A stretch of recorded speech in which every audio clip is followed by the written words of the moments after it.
Hey everyone, welcome back to another episode of Sales Uncharted. So, I promised my listeners and then my readers, because I do a newsletter as well out of this, right? Is that I'll always go and find people that are very unique, that are going to bring something to the B2B sales function that's going to make you think, make you learn, make you grow. And I actually bumped into something very interesting. Now, I like to read big fat books and tomes, but I bumped into When Deals Go Quiet, something very straightforward, something very simple from Mark Phinick. I've known Mark for a bit. I absolutely adore the way he writes on LinkedIn. I think he is a generous man. He gives away so much in terms of learnings that it blew my mind. And then I was even more super excited to see that he is actually a LinkedIn voice, top voice. And to me, I cannot tell you, there's no sense of tinge of jealousy there, but I think he deserves it because I'm supposed to be 30 years in sales and sales coaching and sales training. But you got to admit, sometimes you find someone that just has a way of saying things. So I have a surprise. Now, before you think this is a book review and I'm going to tear apart the book and make Mark feel bad, no, we're not going to do that, ladies and gentlemen. We're actually going to pull in Mark Phinick himself because he's with us. And I'm going to ask Mark to join us. And Mark, before I get into the book or discussing the book with you, give me a rundown. Who is Mark? Where does Mark come from? How does Mark get into sales? And where does Mark find himself as he comes on this show today? All Sure. yours. Thank you, and thank you for having me. It's been great chatting with you, and I'm glad we were able to put this together. Good. So, as you know, that I've spent my career inside of enterprise software sales, 40 plus years, small companies, large companies like IBM, HCL, and others, and in the last 3 years, advising founders and sellers at growth stage firms how to convert interest and pipeline into revenue. So, what do you do in your spare time when you're helping all these people sell? Well, you write a book. So I decided to jot down some of the things that I've been doing over the last 4 decades, and the book is the result. And you know what, Mark? This is what a reader of your book, one of the first few people to read the book, I can tell you right now. What really intrigued me about the book was the fact that, one, you actually sat down and says, there's a distillation I need to do. Now, I think, and knowing you, Mark, I think you had the opportunity. If I just take your last, let's say, 40 LinkedIn posts, and if I were to put those 40 posts together, I think they would be bigger than this book itself. That was the first revelation for me when I realized that, wait, what has he done here exactly, right? Now, two, when you open the book, for me, this book was about enterprise deals. It's very clear. We talk about that, and it excites me already because enterprise sales is what I call a difficult hair be dragons type of territory. You need a guide that helps you navigate that. To me, that was very important, right? Yes, you mentioned this was written for sellers and founders. I found sufficient evidence of that in your writing. You also talk about specific events, instances, and situations. I think that's extremely valuable, right? And what I want to do now is I want to kind of position the conversation with you. I want to get a bit deeper into the book, right? And also want to make sure that we leverage this 40 years selling experience that you spoke about, right? And the last 3 years helping founders. Now, a lot of people actually who don't know this, but when I became a founder or an entrepreneur myself, Mark, the first thing I actually realized was how badly prepared I was for it. After spending 30 years in corporate sales and on sales operations, I came into an environment thinking that I have it all figured out. And the first thing I actually realized was that you may have the best ideas, but if you can't sell those ideas, you as a founder are going to flounder. I have to say that, right? So I think what the type of work you do, and if there's any founder listening or any salesperson listening in who wants to become a founder, I think it's extremely important to understand. You may come from an enterprise sales background, but when you're actually selling your own stuff where your own credibility and personality is at stake, something different happens. And I think it's extremely important to work with someone like Mark that can help you understand those psychological gaps also that might be holding you back. And I know a lot of people will come on this call thinking, what's he talking about? I thought this was going to be a technique conversation. He just mentioned there's a book. He says there's ideas in here, but there's something bigger truth. I can give you, it's like the 10 commandments, right, Mark? You can get them, but you can still lose way in life until someone holds your hand and says, let me help you interpret. And I'd like to position that as in that way, right? Now, if I were to distill this down, anyone listening on the call, if they were to ask me, hey, Deepak, what exactly was Mark's core idea behind When Deals Go Quiet? Is it just about 40 years in sales and writing something about it? Or is there something bigger? How would you respond to that, Mark? Yeah. So if we think about quiet and silence in deals, it can mean a lot of different things. People in Asia use silence all the time differently than we do here in the West. You'll hear affirmative responses to questions there, but that just means they understand. Silence here can mean a number of things as well. And oftentimes it simply means that they're not ready to carry to the decision internally. So a champion may feel the financial and operational weight of a challenge. Maybe it hits resistance, maybe momentum stalls. Silence is, at times, it's signs of internal friction, not necessarily lost interest. Mark, here's a question for you. And one of the things that I used to do very early in my career, and to be honest, I still do it sometimes, is that when I see silence or when I don't hear back, my mind jumps to conclusions and it gets some massive exercise because I'm all over the place. Did I do something wrong? Did I lose something? Yeah. I lose focus. I start focusing on my internal stuff. I actually stop thinking about the customer's perspective or figuring a way out to how to reach out to that customer. But at the same time, we say that this is not technique, right? So the question to you is as follows. If this is not about technique, then why is this book needed right now? Yeah. So I think a lot of this. You cited some things just there, just now, where uh, people put pressure on themselves. Once something goes into a forecast, Mhm. uh, it's visible, and reps are feeling accountable to close it by any means necessary. We used to use the term Good happy point. years, Yeah. where reps would think, yeah, it's going to close. Well, It's why is it gonna, going to close? yes. Well, we need it now, right? The management needs it now. So I don't think what we'll talk about today is a technique. I think Mm. as enterprise decisions move through finance and legal and security and leadership, buying committees are larger. There's scrutiny Right. that's unprecedented. Budgets are locked even tighter, and so sellers are having to follow up better. The question is, are they following up more and becoming annoying, or are they helping their customers by providing clarity on uh, what needs to be done, what the current situation is, how much it's costing them to use the current situation, and how do they help the owner of that decision build a defensible decision? Mark, I know this is a digression, but there's something you said that just triggered a thought in my mind. You spoke about follow-up being better, and the better is not about the count or the number of times you follow up with someone or what you say, but it's more about the quality of exactly what is happening in that moment, right? Especially when the lens is on the buyer. Let me tell you something that I was observing, and I'm actually trying to tell sales people that there's something going on which I don't like, guys. And you tell me if I'm sensing this the right way or not. We got AI. AI is pervasive, right? And Mark, I've got this notion that now with all these tools around cold emailing, cold DMing, connecting a LinkedIn to this product, that product, the more salespeople I talk to, they talk about the count of follow-ups they do, how they've automated the follow-up, but the conversation around the quality of what they write in the follow-up or what they do for the customer in the follow-up is kind of now being put, it's been slaughtered at the altar of this automation beast that's happening out there. I sometimes wish I could go back to the old days where we had those fat mobile phones, right? That you couldn't do smartphone stuff on. You had to do it the hard way, press buttons, and where you actually took a pen and paper to a meeting and took notes down before you left the room. I sometimes miss that. So this is really of essence here because when I read the book, one thing I actually noticed was that you don't hammer and talk about how do you say this AI. You don't get into too much about automation. You don't talk about put your 25 deals into a ringer and try to get some assessment from it. You're keeping it at the very raw basics because the basics, I believe, will set you free. Now, I'm going to pivot then. I don't want to get this into an AI argument or conversation with you, right? But I do want to talk about the subtitle of the book. And this is something that just kind of blew my mind. Navigating the silence between interest and decision in enterprise sales, right? So now when I read a title like that, I'm like sitting there, what are the keywords he's talking about? And there's at least three of them that I picked up: silence, interest, decision.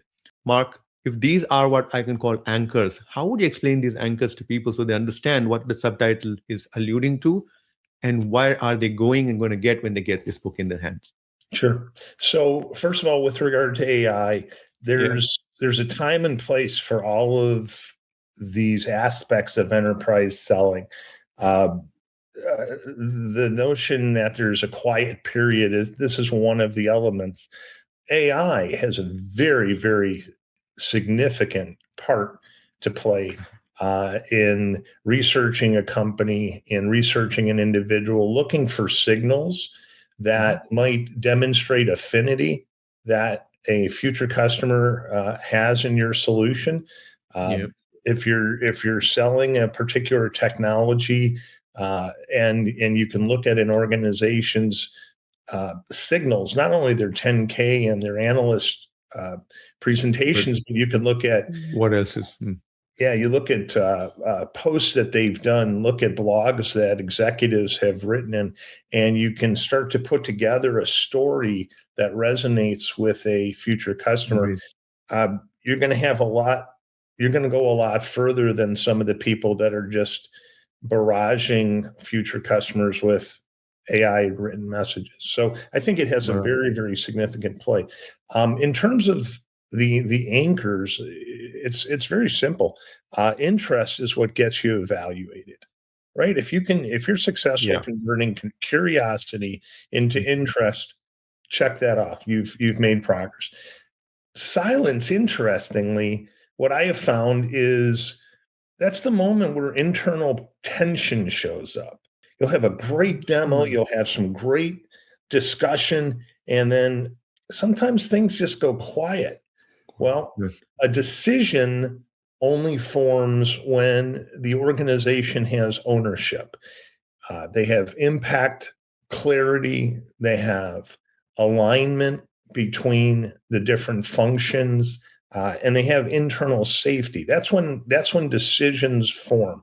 Well, Yeah. the larger the organization, the more time it takes to do that. And uh, the reality is that silence is a mechanism. It's almost like armor.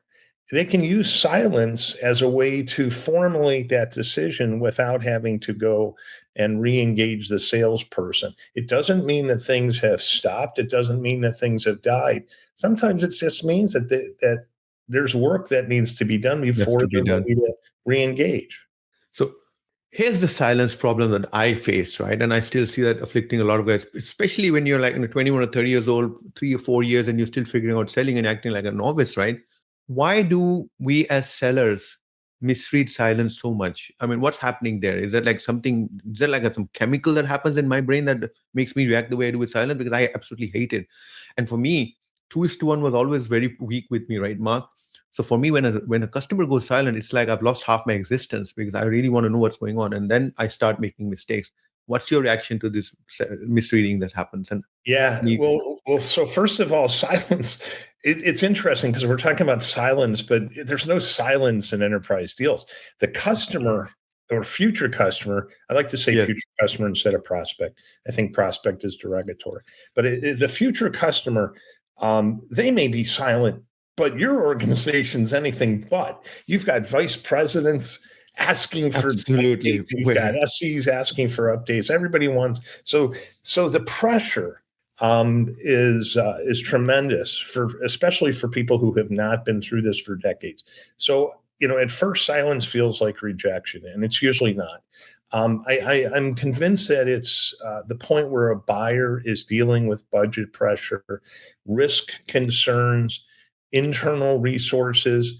If I put my name on this project, um, what am I going to be dealing with? Am I ready to potentially disrupt the organization? So I'm going Yeah, to look to you, the seller, in your proposal for things like a mutual go live plan that are going to help me uh, minimize, if not erase, any impact on change. So I think I chose the word navigating correctly. Not yeah, overcoming intentionally. it, but Yeah. it's going to be there. Yeah. So, so I'm one of those guys who acknowledges the silence depends how you interpret silence and where your brain wants to go. But I have a question for you. What signals do sellers mistake for progress also? Because there's one is silence, there's no signals, I'm lost. But now there's no silence, there is something coming through. But now is it noise? Is it signal broken? Is it chatter? What is it? What happens to make sure that you can evaluate the motion, right? Evaluation motion, as they call it, right? Yeah. Well, so first of all, we've all lived it. We all still live it. It happens all the time. Yeah. But, I've always believed if you can name a problem, you can manage it. So that's what we're talking about here. So what are some of the signals that we see? Well, great meetings. And Yes. then if you made the mistake, That is a good one, Mark. Great meeting. Yes. yeah, if you made the mistake of not scheduling a call already for the follow-up meeting, and you have a great meeting and you ask them at the end of the meeting when everybody's running out of the room or ending up the Zoom call, okay, can we schedule something else? Yes. Oh, you will get back to you. Well, if they have what they need, they don't have to get back to you. That might equate to silence, good or bad. Yes. Fast replies, technical excitement, a vice president quote looking into it. None of this Mm, indicates commitment.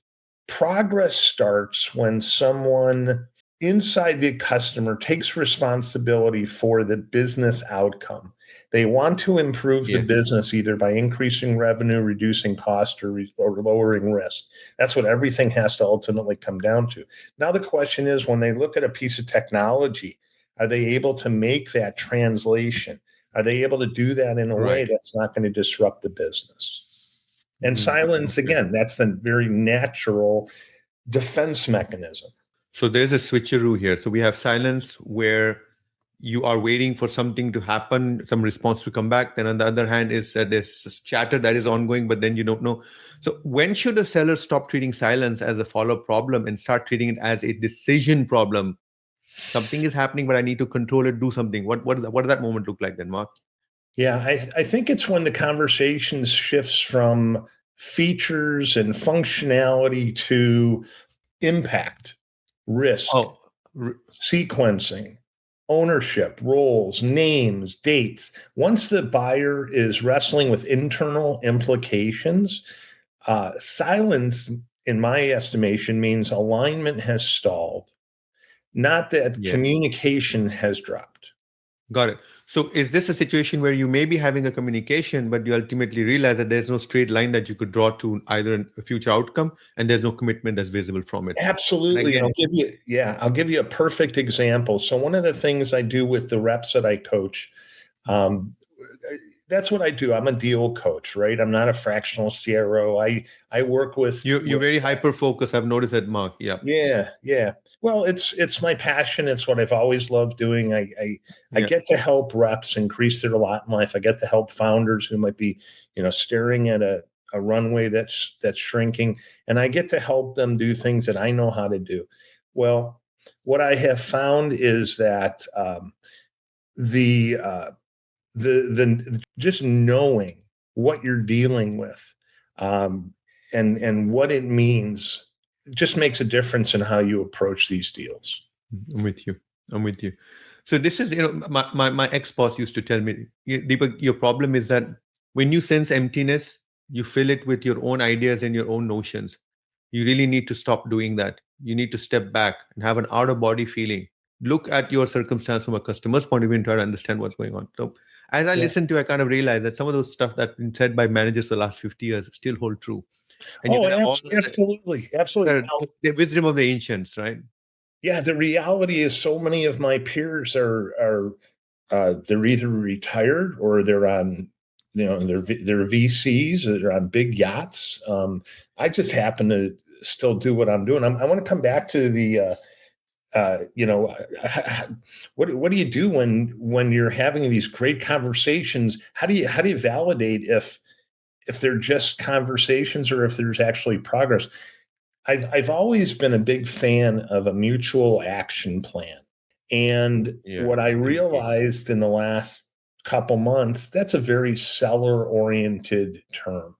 Mutual action plan. All right, great. The end date's going to I be when got I it. get a I see PO. what you're getting at. Yeah, yeah, Yeah. yeah. So what I've done with the reps and the founders that I coach is we've adjusted things, and we now call it a mutual go live plan, which is very specific. It is That is focused really on the customer's outcome.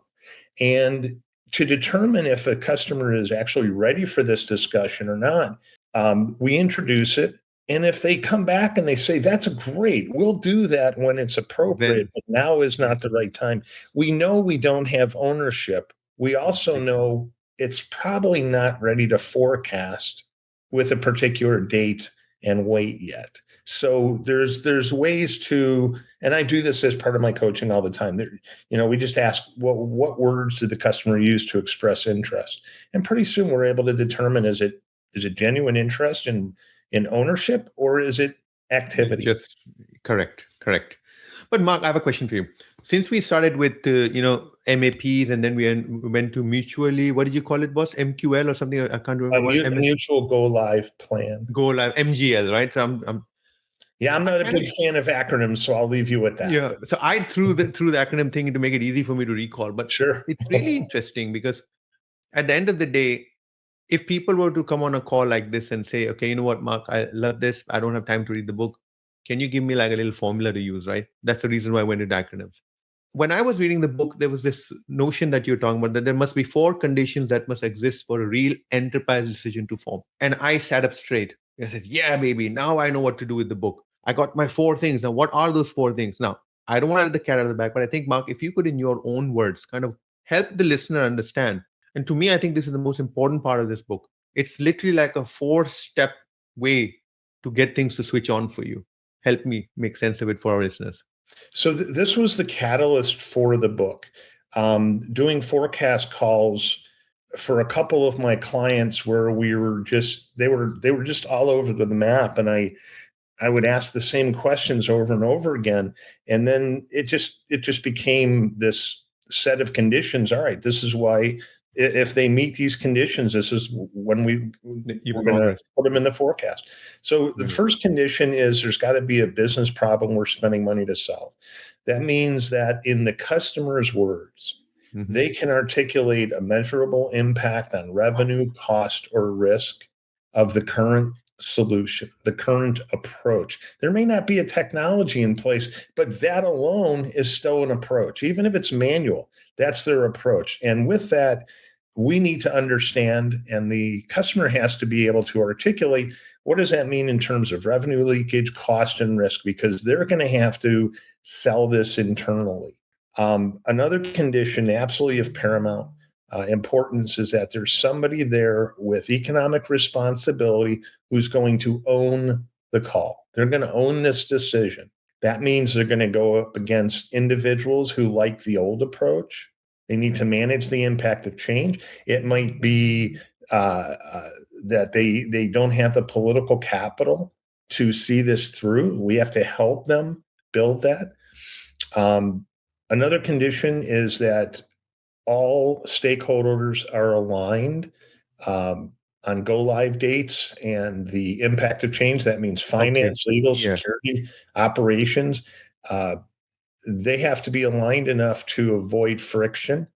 And then lastly, the decision has to be safe enough to defend inside the organization and forwardable to all the stakeholders. If we just pause for a moment and we recognize that the people we're speaking with, I've always used this term, those that find us are not the ones who fund us. And if you think about it, that's a good one. That's a good one. That's just the reality of enterprise sales. We're working with individuals who might like us personally. They might like our demo. They just love the idea that we're going to help them solve their problem. Well, if you go through the organization, and this hits finance is, if you could visualize somebody ladling out capital to high priority projects based on ROI and payback period. Well, you're asking me to spend money on a new project. What don't you want me to spend money on? Because I only have fixed budget. It's a trade-off. It's something. Yep. Yeah. So you have to have these conditions in place, and all you're doing is helping your champion. You're equipping your champion to sell this internally. Mark, I got to ask you something now. When you were reading out the 4 conditions, right? And I just really want to make this point across to our listeners. It's not a matter of you thinking of it as a checklist. Check. The amount of work, the amount of sense making, the amount of structure, the amount of true evidence that you need to gather to achieve these 4 conditions is actually a lot of work, and a lot of focus is required. And I like frameworks because frameworks allow you to know which step to take. And I think that's what I would encourage people to look at. But Mark, there's something you've said, I would say at least 6 times in this call. and we're just at the halfway mark. I have a question for you, Mark. Champion. What and how have you used the word champion? What is the nature of this person, and what advice would you give the listener on this call? Someone, let's say, who's bushy tailed 25-year-old, just got a new territory, is really looking forward to doing something very unique. And he says, well, I know about champions, but I'd like to hear Mark's view of champion. What does that mean? Sure. Well, first of all, they should read Medic, which is a sales methodology, in my estimation, that everything else is based on, where you're tracking the metrics of a challenge and an outcome, the economic buyer, the decision time frame, the decision process, the identified pain, as well as the who is your champion and who is your coach. Big difference between champion and coach. So let me define the first. So in answer to your question, I look at a champion as somebody who, they saw something, they listened to something, they read something that, this representative, this company can help me improve my business. They're going to help me not work weekends, by automating some things. They're going to help me fill some gaps. They're willing to take that and carry it through the organization. And if you think about it, this is one of the first things that a approval team and a senior executive looks for. They look for a technical advocate that's going to see something through to adoption, not just implementation, but adoption. They also have to look for a credible business executive who's going to put together the business case and deliver on the ROI. They also have to have a legitimate business case. They also have to have an action plan, that because they want deals run like projects. There has to be an owner on both sides, and that has to align all the stakeholders, and it has to mitigate the impact of risk. So I think a champion, first and foremost, is the individual who's going to serve as that technical advocate, which is different than a coach. A coach wants you to, but they're whispering in your ear. They're telling you how certain decisions are being made. Those are personal relationships. And I've always maintained, I don't think I've ever helped somebody buy something without them liking me as a person. It's what I'd like to call out to the listeners is that this was actually a very good way for me to also conceptualize this, right? Because I think many of us, and I'm guilty of that as well, interchangeably use the word champion and coach. And I like that distinction you published, Mark. And I think that's distinction. I honestly would love to do another podcast just on champion selling, to put it very crudely, because I have felt that when you get the relationship down and when you want to get to the trusted advisor, that pathway is based on champions and coaches, particularly at the enterprise level. Great conversation that can happen there. I'll pick it up with you in more detail one day. But I appreciate the compliment for that. But once again, I'll credit Medic. I learned a long time ago, if you steal from one, it's plagiarism. If you steal from many, it's research. It's research. That was researched. Yeah, it is. And to be honest with you, I have gone through cycles of training myself, right, Mark? But you got to step back. And you were absolutely spot on with something very powerful you said. It's not about the methodology, Medic, Sander. It's not about how old they are, what they're coming. It's ultimately how you use them and what you do with them. And I think that's one of the reasons why I want to call out to the guys, that there may be people out there who swear by certain techniques. As an example, I'm a Sandler franchisee and I should be flooding this channel with only Sandler people, right? That's a grave mistake. I am the Sandler guy. I can speak my own voice. I'll tell you my perspective on it, right? But I want to bring other perspectives because I learn as well. And at my level, I can tell you right now, Mark, there's so much I get from every podcast guest that it sometimes blows my mind. Okay, dude, when are you going to retire? But you're still learning. It's just amazing, isn't it? Absolutely. People tell me, I've done the same job for 3 years. I'm done. I'm not growing. I need to move on to do something different. And here I am. It's like golf, right? You play it for 20 years and you still can't figure out what the heck just happened with my game. Got to come back again next weekend. But Mark, let's keep this going because I'm really enjoying myself here. Mark, I want to make one comment with regard to Sandler, because I would be remiss if I didn't offer the fact that the most impactful training I've ever taken in my entire career was indeed Sandler. So I mentioned Medic as a methodology. that I think I'm absolutely convinced, when PTC first adopted it and first rolled it out, it became the standard on which everything else was built. But I have such great memories and sales awards and presidents clubs as a result of what I've done with Sam. Thank you for that, sir. But so let's assume that I'm a methodology guy listening on this call right now, and you actually gave your own method, right? You said there's a 4 condition model.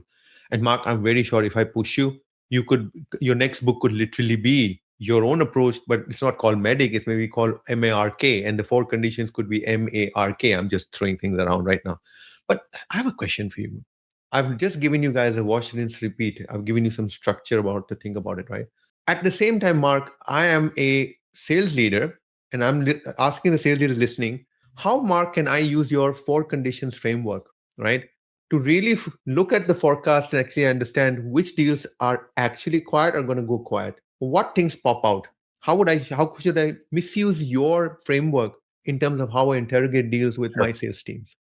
It's a great question, and it has a lot to do with how the book was written, and my expressed intent in doing it this way. So let me touch upon the fact that I've always been a fan of the book Let's Get Real, or Let's Not Play by Mahan Khalsa. That is the book that every seller should read if they want to sell into the enterprise. Let's Get Real, or Let's Not Play by Mahan Khalsa. I don't know Mahan. I've read the book a dozen times. I've recommended it 1,000 times.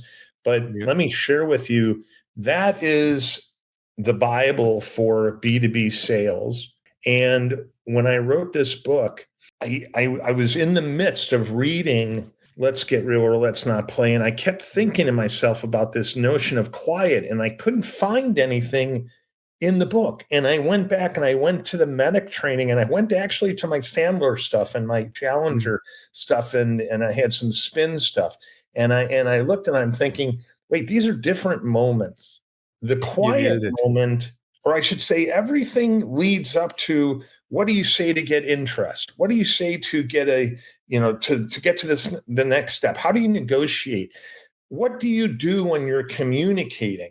Well, that's different than when you're staring into the abyss and you haven't received an email back from somebody, and you haven't received a phone call back, and your manager is asking, where are we on this deal? So I wrote the book to complement all other methodologies. This is not a methodology. This is not a playbook. This is designed to help founders who are staring at runway that is shrinking, founders who are selling, and enterprise sellers, to help them recognize what they're dealing with, and not send check-in, check-up, follow-up emails that only annoy people. It appeases their management, because in CRM they're showing activity. You just nailed it, Mark, because as you were talking, ting, ting, ting, ting, ting, bells were ringing in my mind. Then in the book, you do talk about stop chasing updates, right? And I actually wanted to talk to you about that. And this is a great, I think we just arrived at that junction without thinking about it. My mom was once telling me that we gone on a picnic, and I was always a big, fat, plump, juicy looking guy, right? And I was running downhill with the rest of the gang. I've been always hyper energetic. And my mom says that you kept running, buddy, and you were so full of momentum. You went smashed through the fence. You went tumbling down 100-foot incline, and we ultimately drove down to the picnic spot where we found you bruised and battered. And the first thing you said to us was, I got you 10 minutes early. And she said, and that told me that this kid's going to grow up to be either a masochist or some, I don't know what's going on with this guy. He's going to hit himself or whatever. But so this is one of those moments where we just went into a direction, and I've now arrived at this spot. And that spot for me is that I'm a salesperson, and I now have a silent deal. What should I do first, Mark? Help me. Well, I think stop chasing updates. Let's just agree. Stop chasing updates. At some point in time, before silence has occurred, there's some ways to prevent it. Asking who will own the decision. What financial or risk impact is being carried. What obstacles the champion's going to run into in getting this done. And then most importantly, never leave a meeting without scheduling the next one. That is the single most important tactic. I agree with you on that one, Mark. I have an informal bet with all of the reps I coach. Every meeting that you leave without confirming a second meeting, you owe me $50. I have that informal. Nobody's ever paid anybody, but and what I have found is that maybe they're guilty once. We put it on credit, but then they don't do it again.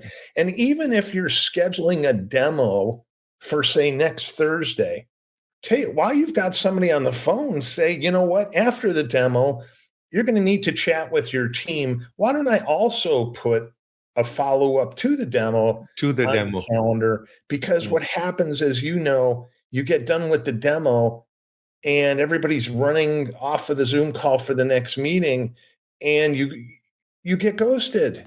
Yeah. So the key here is to prevent them. But you ask a very important question. What do you do if?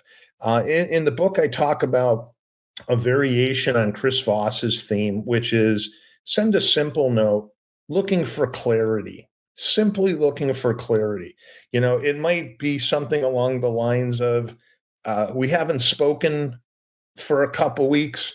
If this is not the time, tell me so that I have clarity and I don't want to chase you for the wrong reasons. Something along those lines. There's lots of different ways to say it. I teach it in my coaching, and Chris Voss is the master of it, so you can Google him as well. But at the end of the day, 99% of the time, somebody will get back to you because they realize, oh, we want to do this. We want to do this. Yes. We haven't known what to say. Look, I owe it to this person because they're going to be my partner in making this successful. So that's worked for me and my reps quite a bit. Yeah. Mark, as I listened to actually realize that this is like, people go on Christmas and sit in Santa's lap, right? And in sales, I've always told people, when you meet someone who gives you these nuggets, this wisdom and this advice, sit not in their lap, but at their feet. Because that's, we coming from an Indian background, we are very big into education, right, Mark? There's one thing that I want to call out to you that you're going to maybe surprise you. You will never catch any Indian ever sitting on a book or a foot ever on a book. It's just not in our DNA. If a book falls, I would argue 80% Indians will pick it up immediately and they will actually dust it off as if it's some gold jewelry that fell on the ground. It's just that notion. So anyone who's listening right now, right, if you think that this is two, 30-year, 40-year-old veterans just, swapping, conversations, and maybe the only thing missing is a glass of tall beer in our hands, right, Mark? Ladies and gentlemen, some of the best learning I actually got was in bars and in very off, silent places where having a one-on-one conversation, learning so much from other people is just a powerful way. So as I'm listening to, I actually realize that's what I want people to think about. I want you to think about, guys, get a cup of coffee, play this back again. You'll be surprised. There's so much that has been said here. And Mark, I will have to take all this and convert this into a newsletter. And I'm really tempted to convert this into 2 or 3 different pieces, right? And we'll talk about that later. But Mark, I'm looking at the time. I really want to make sure that I get a couple of things out, which are really always top notch on my mind on this type of conversations. Number one is, Mark, I'm 21 years old. I've just joined sales, right? And I am now thinking about this conversation that you've had, right? I'm thinking about deals. I'm thinking about progression of deals. I'm thinking about this thing. What's this thing? Quiet, something you said, right, Mark? Quiet, what? I don't know. I'm 21 years old. How should a 21-year-old entering sales think about deals and progression? If you give them that foundational advice that'll change their lives and a truckload of money in the back pocket, what would that be, sir? So 2 words: stop selling. And while that's counterintuitive, because that's Did you see the look on my face? I'm like, stop selling. Okay, I'm leaning in now. Pray tell before I freak out. Yeah. So customers don't buy products; they buy outcomes, and they have to navigate their own organization to achieve those outcomes. So I would start with decision pathways. I would learn who funds the decisions. Yeah. I would learn how organizations quantify the impact, where friction is appearing. What is it that they want to do that their current approach won't allow them to do? What friction are they running into? What's the cost associated with the current environment? What risk is What being risk? exposed? Yes, yes. Where is revenue leaking? If you can master that early, everything else compounds. Yeah, I would agree with you. And here's what I would really say to people, Mark. As you use this word, everything compounds. I want, ladies and gentlemen, please just slow down.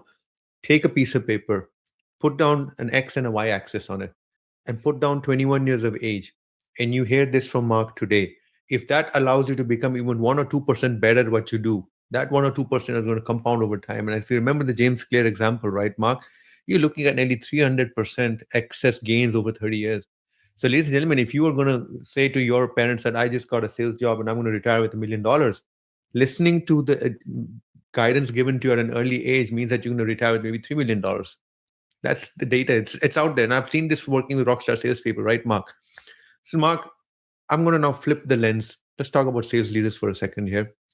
If there is one group of people that I entered 2026 praying for, it actually was sales leadership. For some reason, Mark, I'm not convinced that the guys have one understood how to use AI in the way that they deal with their people. Two, they sometimes still regress back to the 80s and 90s and forgot that they live in a post-COVID world where people respond differently nowadays, right?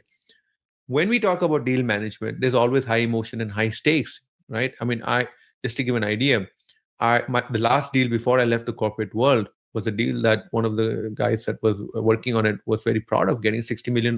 Sounds like a lot of money, but Mark, in the area and game that we play in, those are the typical type of deals you will get, and with that comes huge responsibility, huge competition. Now let's look at sales leadership for a second and look at deal management and how it's been done. What role does sales leadership play in all of this in deal management? And what do you think is breaking today that you think can be done better?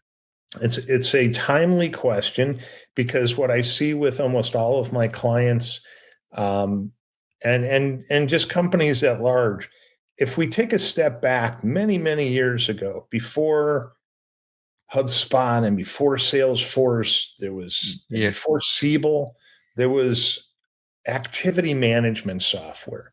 It was called ACT. And some of the guys with gray hair or no hair will remember ACT. And ACT was developed for sellers to know how to manage deals. It was designed for sellers to create follow-up calls and keep track of all their contacts. And then Siebel came out, and Salesforce and HubSpot and all the other CRM systems. And I think the focus shifted from sales productivity, rep productivity, to rep accountability and forecast accuracy and Boom, boom. predictability. Yes, And correct. and that's the right thing to do because all that is needed. But what we're missing right now, and this is precisely why I'm a deal coach, not a fractional CRO. It's Got it. precisely why I came out of retirement to help reps and founders convert deals that are stalled. It's because sales leaders are very busy. They're very busy with forecast calls. They're very busy with CRM. They're busy with interdepartmental meetings. They're busy helping prep the CEO and the founder for liquidity events and for board calls. And all of this is happening. But you have these 21, Yeah. 22-year-old reps or even senior reps, and they're just not getting the coaching on the deals. Now, what's interesting, going back to the CRM, if you look at CRM data, it's all about activity. How many deals are we working? How many calls are we working? Numbers. It's all activity. If we just review what we got done, what we just spoke about over the last half hour, it's not about activity. It's qualitative information about ownership of a deal. So wouldn't it be nice if we were cadencing reps on, let's look at the deals you have. Yeah. Is there a problem we're spending money to solve? In the customer's mind, tell me where it's leaking revenue, reducing cost, where it's exposing risk. Is there an owner on the deal? Tell me, have they done this before? Have they ever bought enterprise software before? Do they? Before. Because the customers don't buy stuff as much as we sell it. So Yeah. Is there an owner that can pull this off? Is there a path to procurement where we understand what steps are going to take place? Somebody says, I want to buy this by month end. Fantastic. Take a step back. Walk me through exactly what steps you need to go through. Is there a security committee that has to review this? Yeah. When do they meet? Are we on the agenda? There's knowledge that we have as senior reps that you and I are coaching reps on, that a lot of sales leaders today, yeah, they may have known this at one point in time. Some still do, but they don't have But time. you nailed it. Yeah. Yeah, it's tough. It's a very difficult. This is why the CRO role is a revolving door in many cases. They may be the best sales leaders, Yeah. but something's not, nobody is helping the customer buy, which is what we should be doing. No, I'm aligned. In fact, Mark, you know what just happened here is that I think you took the wind out of my sails because we spoke about 21-year-olds. We then spoke about sales leaders. And then you just hit me with some really good, juicy tidbits right there, which I would say I would appeal to, I would say, the big fat majority of people that are now in the middle. They've been sitting here one day, okay, he keeps talking about 21-year-olds, then he keeps talking about sales leaders. What's in it for me? I think you just gave me them. And I would ask anyone listening in right now, guys, go back and rewind this for the last 5 minutes. Highly recommend. And then take a piece of pen and paper or read my notes, which I'm going to now have to really get deep into, Mark, because you just threw out tons of good stuff there, right? Now, Mark, in the interest of wrapping up, in the interest of time, where can people get the book and learn more about the work that you do with founders and sellers? And guys, I can tell you one thing: there are many people who survive on TLDR, right? I don't have time. Give me this. This is it. This is simple reading. And I can assure you, this is literally you sitting in an Uber in the back from one business meeting to the next. If you knock down one chapter a day, you should be done with this book in about 2 weeks. Actually, it's much faster than that. Much faster than that. It is. But I'm just giving you the least denominator for people out there who have now. I mean, I like blogging, Mark, and I tell you what. I was looking at some data, and my son was saying to me, "Yeah, Dad's finally entered the 21st century." I used to blog for 2,500 words. My average blog is now 800 to 900 because I keep getting constant feedback. That thanks to Twitter, we just want to get Deepak nugget, Deepak bite size. Okay, cool. No problem. No wonder our grocery bills are rising, but the product packaging is shrinking, right? Getting smaller and smaller. But Mark, coming back to you, sir. Tell me a bit more about how to get the book, how to find you, where do we reach out to you? Sure.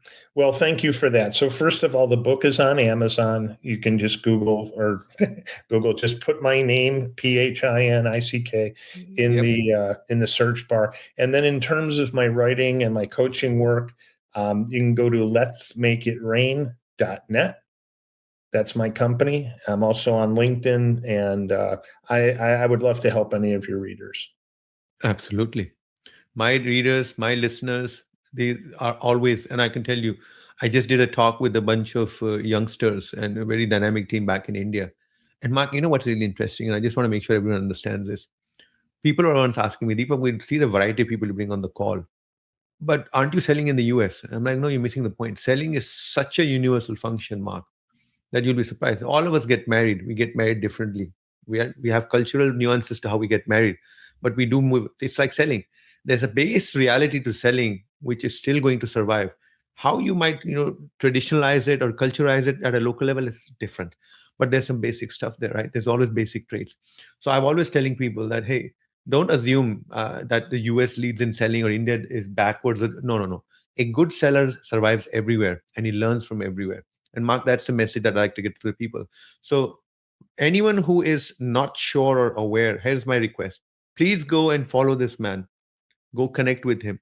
Mark is a LinkedIn top voice, and I can assure you in the sales game, there are not a lot of people that can stand up and say they got that because it's a very tough place, Mark, to write and to get noticed and to get feedback from people. And I enjoy Mark's writings. Mark's writings are very deep, very profound. And like, as I said, guys, I can tell you right now, just taking his last 30, 40 LinkedIn posts, I can write a book bigger than this just by taking his stuff. I don't even need to add anything.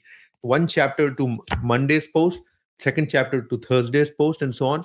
This book would be far bigger just because of that. The man is generous in what he shares. Mark, pleasure having you. I really enjoyed this conversation. I'd like to thank you very much for taking the time and enlightening not just my audience, but me as well. And learning is such a Namaste. joy for me. And finding people like you is always great. Thanks for Thank you. everything. Take care, Mark. Bye bye.